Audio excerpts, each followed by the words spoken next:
mang riêng vài hôm toáng tung xiêm lấy tôm cào qua bằng hình xuống cả ang coi điên xian in thum na hồng đong nghe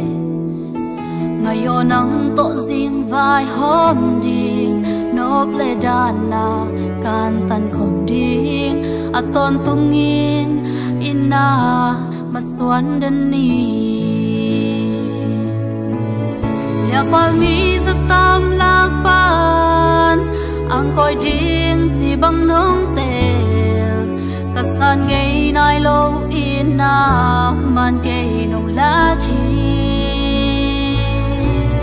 nát na lê hắc san na tên bằng bằng in hồng nóc giống in lung kia lâu in na khôn hồng lên đến ni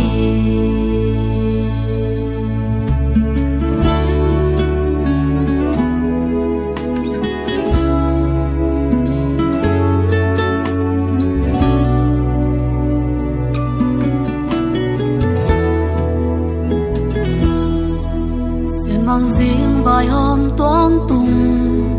xiêm lấy tôm cào qua bằng hình xuống cả ang coi điên xian in thum na hồng đong nghe ngày yo nắng to riêng vài hôm điên nộp lệ đàn na can tan không điên a ton tung in na mà xuân đến ni palmi sa tam lạc pan ang coi điên chỉ bằng nông tel ta san ngày nay lâu in na man kê nông lá khi nát na lê hắc san na tên bằng bằng in hồng nóc giống in lung kia lâu in na khôn hồng lên đến ni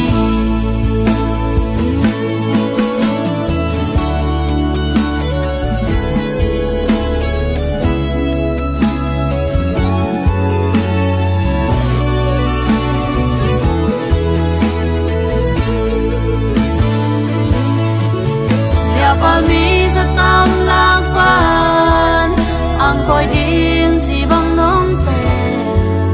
cả san ngày nay lâu in na